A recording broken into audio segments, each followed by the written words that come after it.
Hello EVTV viewers, this is Colin Kidder.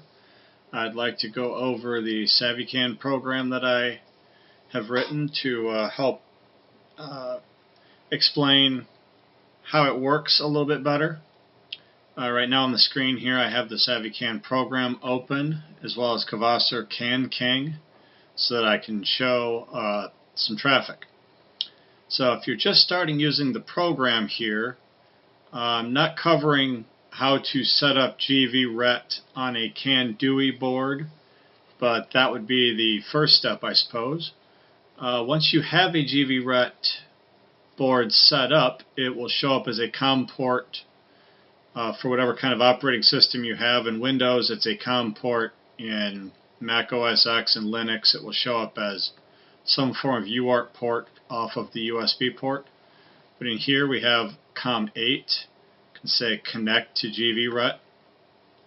You can see that the bus speeds automatically fill in. I have both set to 500 kilohertz for the bus speed. Down here it says that it's connected and shows the firmware version of GVRET. It's 3.16, which is the most recent one. Also down here in the status bar you can see that I have no files loaded for frame capture and no DVC database loaded. So up here you could set the CAN bus speeds and then click set CAN bus speeds to set them. You can see the total number of frames I have captured and the frames per second. Suspend capturing would allow me to stop capturing frames. And clear frames clears this list out. So I'll go over here and start up some frame sending. You can see that the total frames captured is going up. Frames per second is about 39, which is pretty accurate probably, because we're at 25 millisecond frame sending, so that should be 40 frames per second. I'll demonstrate here suspend capture. You can see that the total frames captured stops and the frames per second ticks back down to 0. You can restart the frame capture.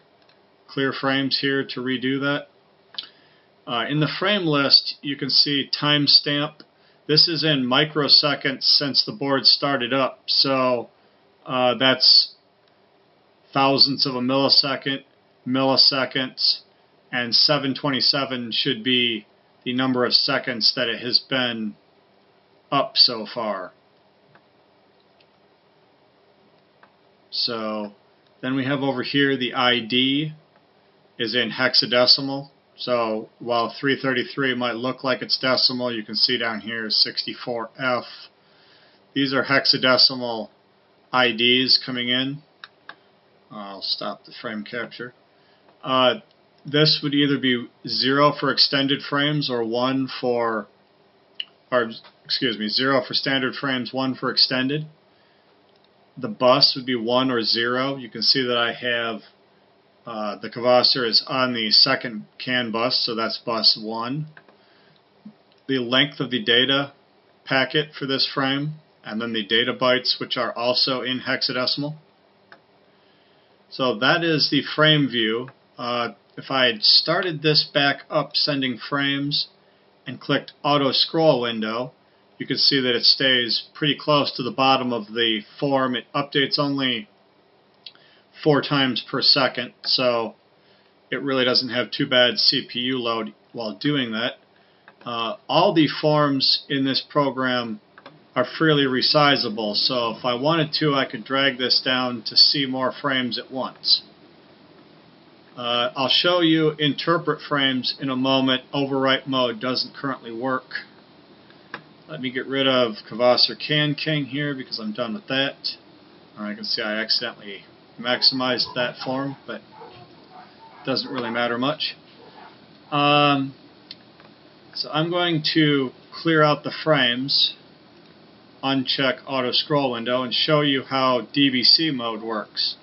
You can go up, go up here to File, Load DVC File. In Downloads, I have, see, this is a Think City Car full signal database.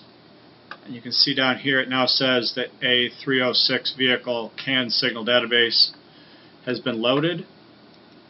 Go up here to load a log file. Go down here, CAN captures. Go to Busmaster logs, which is where I have it captured. Here's a Busmaster log from a Think City. And here we are with data from a Think City car. There are 69,000 frames. And it might be kind of difficult ordinarily to figure out what do all these things mean. Well, I loaded the DBC files, so we can now actually interpret them. I'll click down here, Interpret Frames. And you can now see that some text showed up here. If I scroll this window bigger, you can see some of the text here.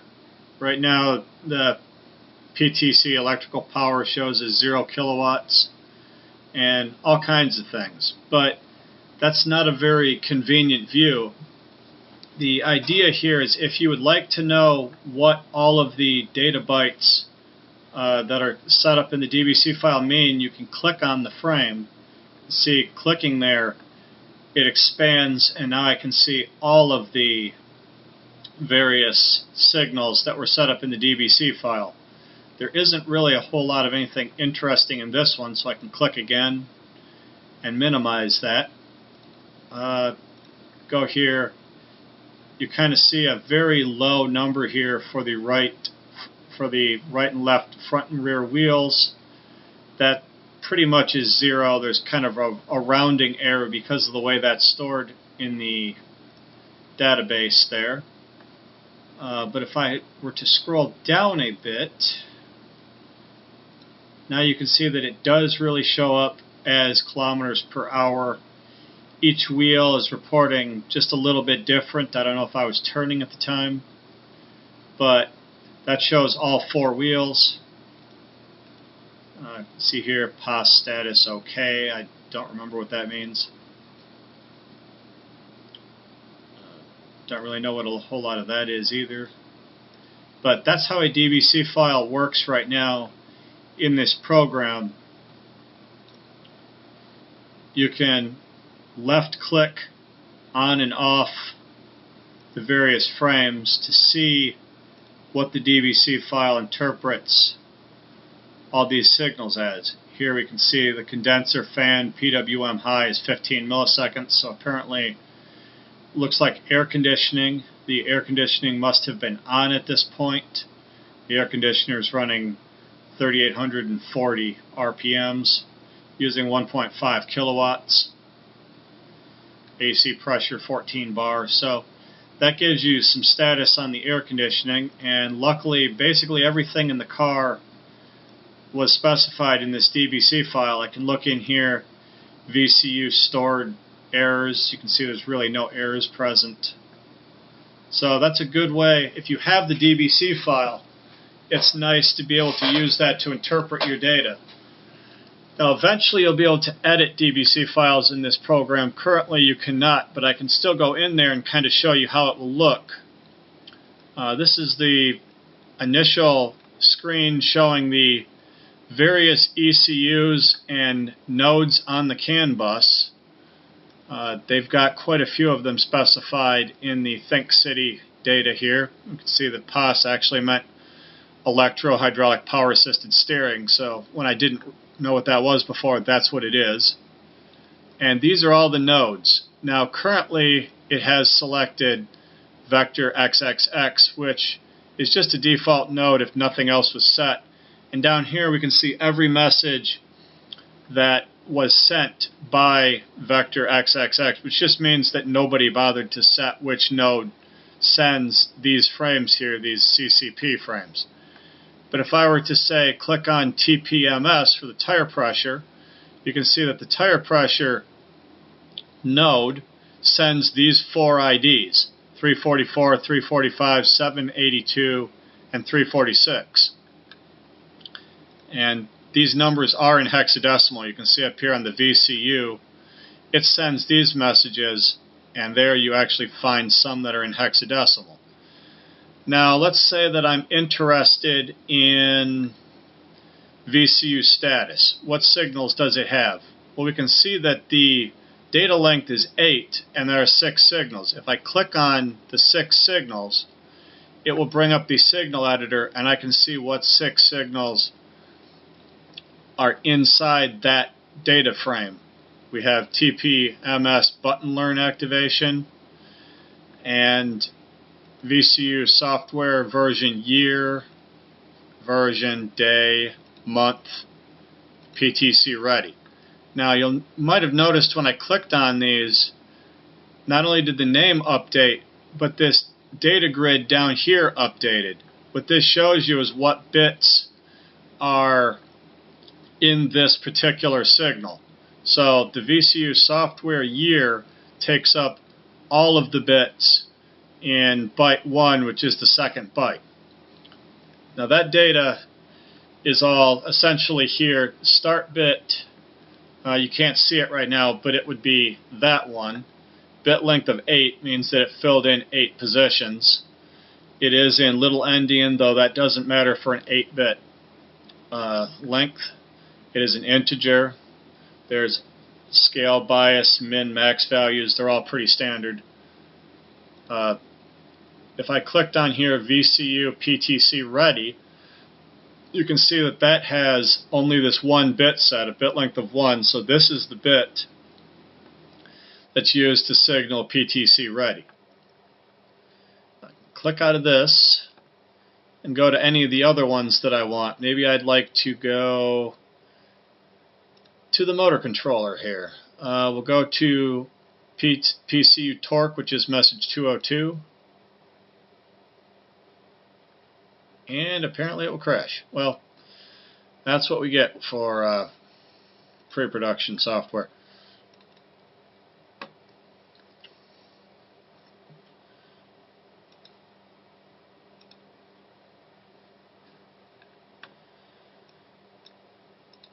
So, just had the program crash. I'm going to load another file up here.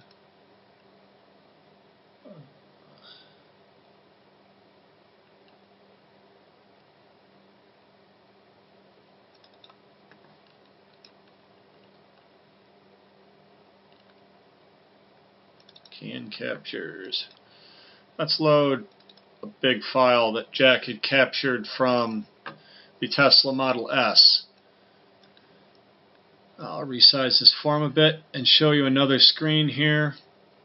Go to frame data analysis. On this screen, which I'll resize a little bit here, pretty much every screen's resizable.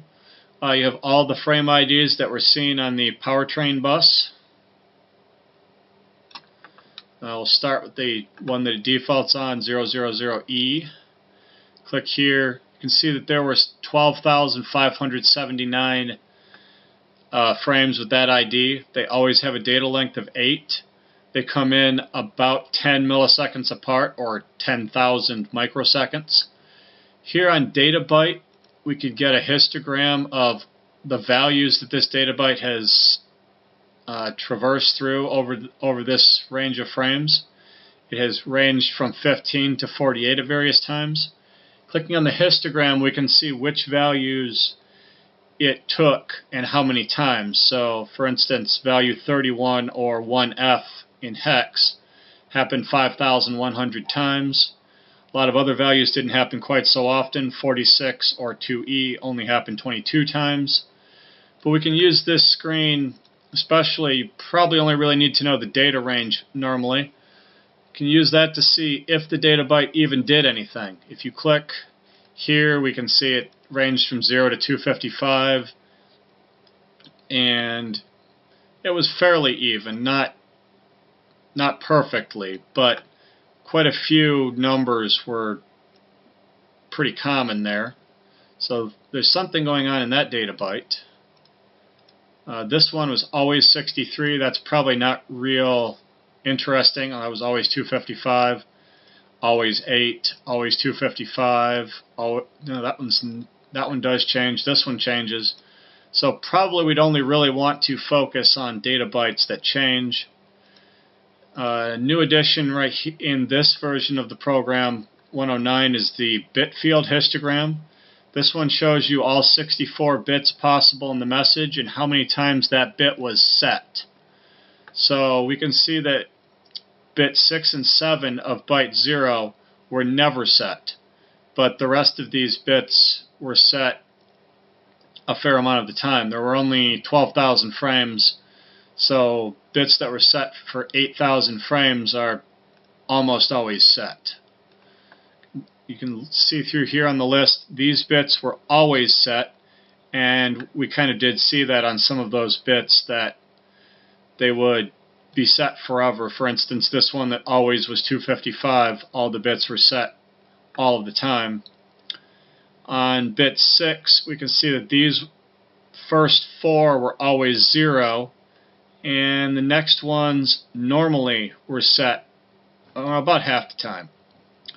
So these two histogram views can kind of be used to figure out what the data was doing while the car was going, while the frame capture was commencing. So we can kind of use that to look for interesting data amongst the forest of data that we have. So there's that screen. Flow view can kind of be used to see how the data moved over time, whereas the previous screen just showed the number of times that something happened. With flow view, we can kind of see how that worked out as time progressed. We'll start with 000E like we did before. You can see all of these. This graph has 8 data bytes graphed on it with these various colors.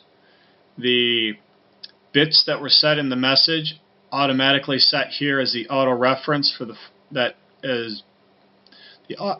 excuse me. The reference is the reference starts out being equal to the data bytes that were in the first frame.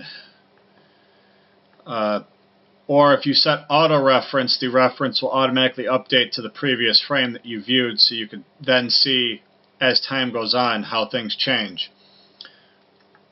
Now the grid up here has black bits when the bits have not changed since the previous frame. I'll click here.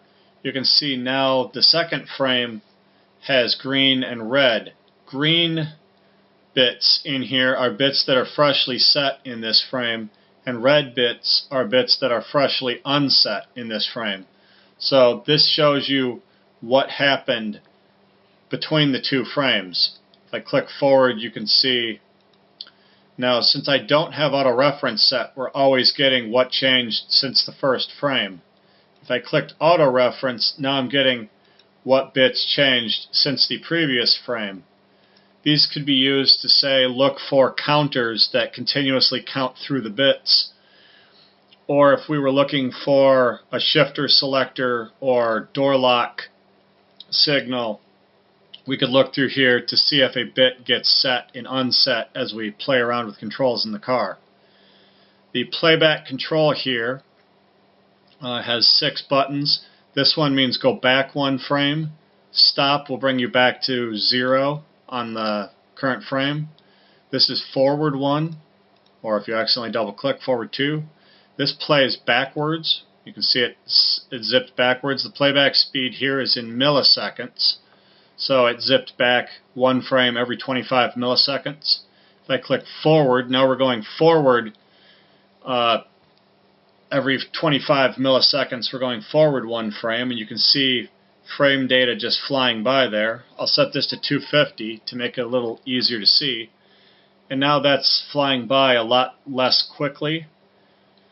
See the data bytes here? I still have auto-reference set, so it's showing me the difference between each successive frame.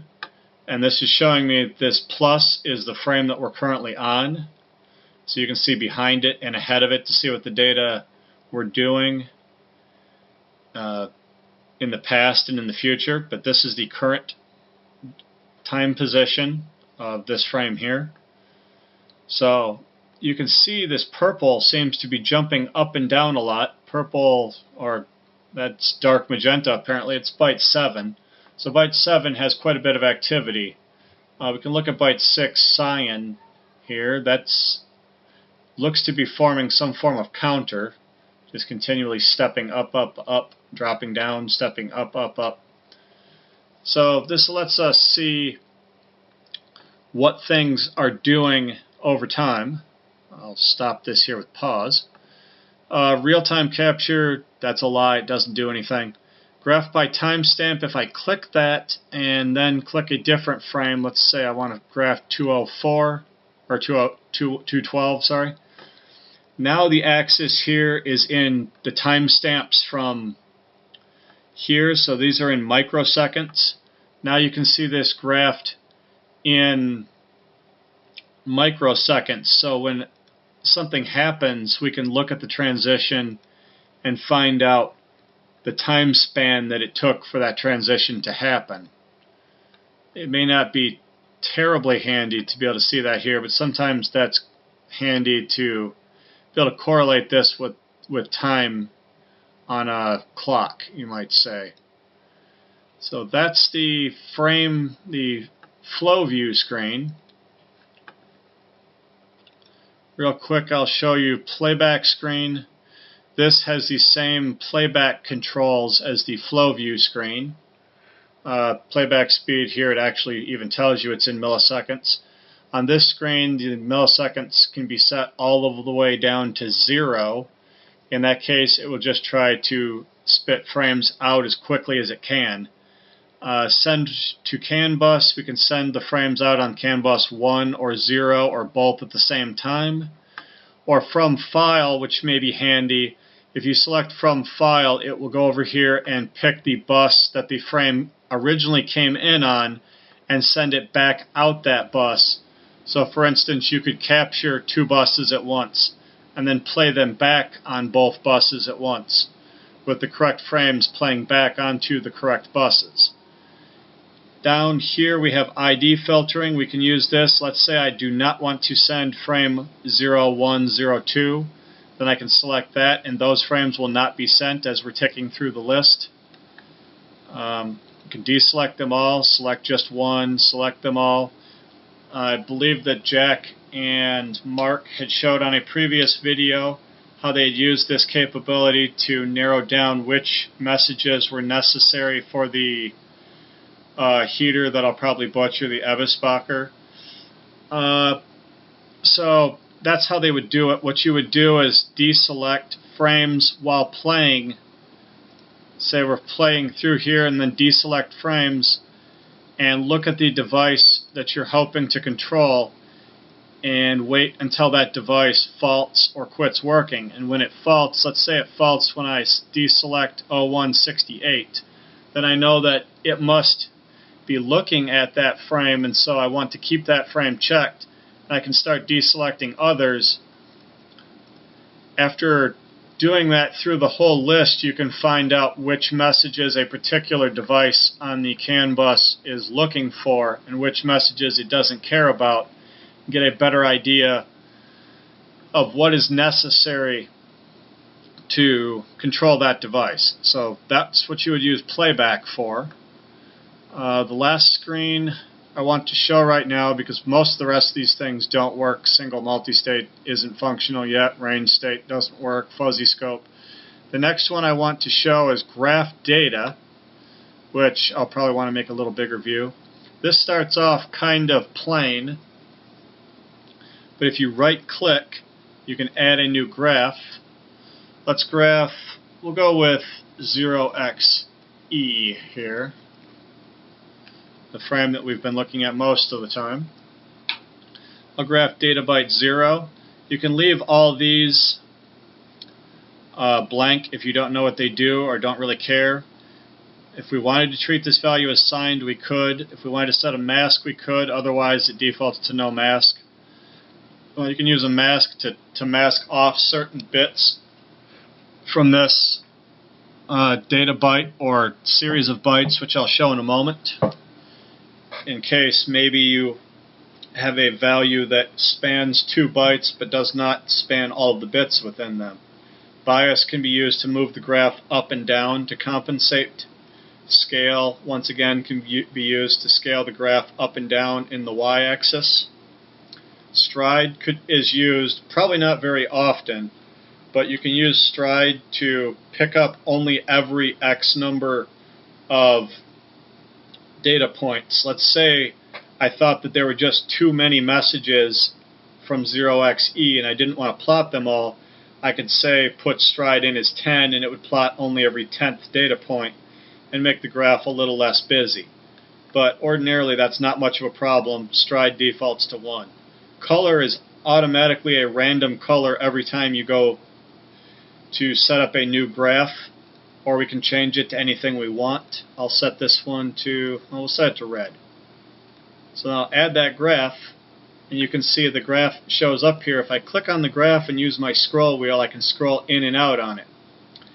But better, if I click down here on the time axis edge of the graph here in these numbers, now my scroll wheel scrolls in only that axis, and if I left click and drag around, it drags in only that axis. You can see moving up and down doesn't do a thing. Likewise here, now the scroll wheel sets the scaling this way for the graph, and the mouse only moves up and down. If I left click back on the graph, now I'm in free mode again, and I can see that that works out. Let's see what happens if I add a new graph. The ID, pretty much all the stuff on this form can use anything you want. You can put things in binary if you want. I think you have to prefix it with B if you use binary. I don't know why you would want to use binary for the ID, but maybe you might for the mask.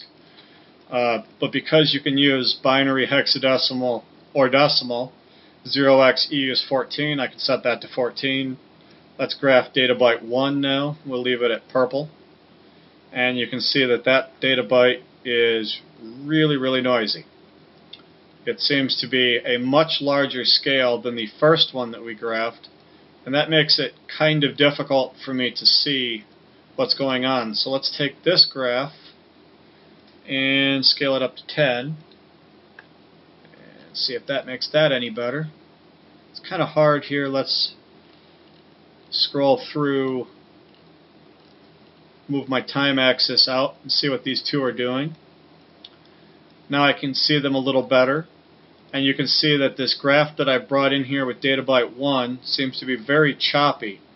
It seems to count down, up, very abrupt. Not really sure. You might not be sure at this point why it's doing that, but you might have seen over here, ordinarily when there's an abrupt transition on this byte, there is a transition on this byte as well. You can see stair step. Pretty much every time this data byte has a disjunction, this data byte has a step. We might take that as a sign that these two bytes are correlated in some way, and in fact I know they are. So if we go in here to make a new graph and say 0 to 1 to graph those 2 bytes as a 16-bit integer, now we'll see up there that those 2 bytes combined form this signal. I don't really need these anymore. They really aren't separate signals. They combine to form this signal, which I'll stretch the time axis out on a bit. Stretch the scaling a bit. Now I'll select this one so I can go back and forth. And we can see that this seems to form a reasonably smooth graph. Now I don't know what this is. The file that we have loaded here was drive around circle. So my guess is, and I don't have any proof of this, my guess is that this data might be steering wheel position of some sort. That maybe he was driving along, steered one way, steered the other way, steered back up, came back down. Another thing that we can do, I mentioned that you can use bias. I could zoom way in on this line that seems to get straight and see that it goes to 8,096. That's an awfully convenient value, so what I might do is go in here and say Edit Selected Graph, bias this down 8,096, and now you can see that it is more centered on the 0 axis, the 0 point here. So presumably, whatever this is the baseline, and this went above the baseline, below the baseline, above, below. So I don't know if it is steering data, then that might be straight ahead,